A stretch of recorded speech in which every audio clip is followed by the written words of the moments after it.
अस्सलाम वालेकुम ji, welcome back to my channel. Malaysia की कॉलिंग वीज़ा के ऊपर काफ़ी ज़्यादा डिबेट चल रही है और कॉलिंग वीज़ा की जो अपडेट्स हैं और अप्रूवल्स हैं वो बहुत ज़्यादा परेशान कर रही हैं लोगों को। और जो अप्रूवल्स हैं वो अभी तक हो नहीं रहे, और अप्रूवल्स की जो अपडेट्स हैं, वो जो डेट्स हैं, वो भी को बहुत ज़्यादा जल्दी डिस्क्लोज़ नहीं हो रही। लेकिन आप लोगों के लिए अच्छी ख़बर ये है कि मलेशिया का जो कॉलिंग वीज़ा अप्रूवल्स हैं वो मई से ऑनवर्ड इंशाल्लाह आप लोगों को ख़बरें मिलना शुरू हो जाएंगी।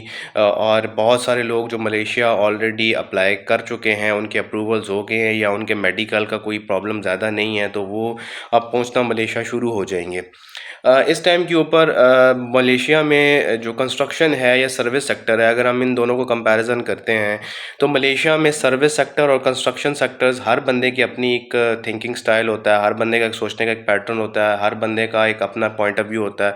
कुछ लोग जो है वो कंस्ट्रक्शंस को बेहतर समझते हैं, कुछ लोग जो हैं वो सर्विस सेक्टर को बेहतर समझते हैं।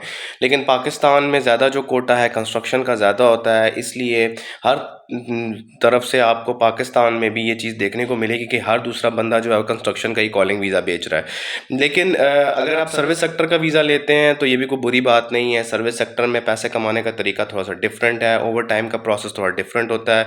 कंस्ट्रक्शन की तरफ हम थोड़ा तब ज़्यादा सोचते हैं कि पाकिस्तान में कोटा ज़्यादा कंस्ट्रक्शन का है, तो इसलिए आपको हर एजेंट कंस्ट्रक्शन का ही वीज़ा बेचता हुआ नज़र आएगा। लेकिन अगर आप सर्विस सेक्टर के ऊपर आना चाहते हैं मलेशिया में, तो सर्विस सेक्टर में भी आप अच्छे पैसे कमा सकते हैं। कंस्ट्रक्शन में थोड़ा सा कॉमन ये है कि पूरे पूरे मलेशिया में कंस्ट्रक्शंस चल रही होती हैं। कहीं मार्ट्स बन रहे हैं, कहीं मॉल्स बन रहे हैं, कहीं कंस्ट्रक्शंस घरों की हो रही है, कहीं डिफरेंट प्रोजेक्ट्स लगे हुए हैं, बड़ी बड़ी बिल्डिंग्स हैं, हाई राइज बिल्डिंग्स हैं वहाँ पे। और आपको कोलालमपुर अगर आप जाते हैं तो आप वीडियोज़ में भी देखते हैं हाई राइज बिल्डिंग्स हैं जो कि आपको देखने को मिलती हैं। अगर आप लंकावी जाते हैं वहाँ पे आपको हाई राइज बिल्डिंग्स मिलती हैं। तो इसी तरह जब हाई राइज बिल्डिंग्स बनाते हैं तो वहाँ पे कंस्ट्रक्शन का काम रेगुलर चल रहा होता है। अब मलेशियंस के माइंडसेट में ये है कि जो कंस्ट्रक्शन का काम है वो पाकिस्तानी थोड़े ज़्यादा बेहतर कर सकते हैं as compare to Malaysia, as compare to other nationals.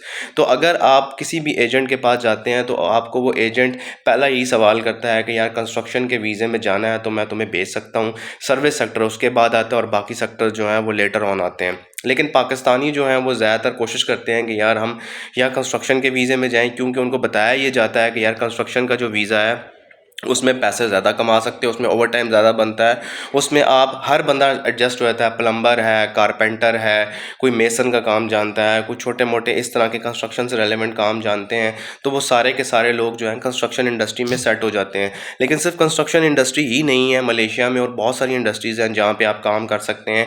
लेकिन बेहतर चीज़ ये है कि आपकी एक्सपर्टीज़ किस में है या आप किस में कंफर्टेबल है काम करने में।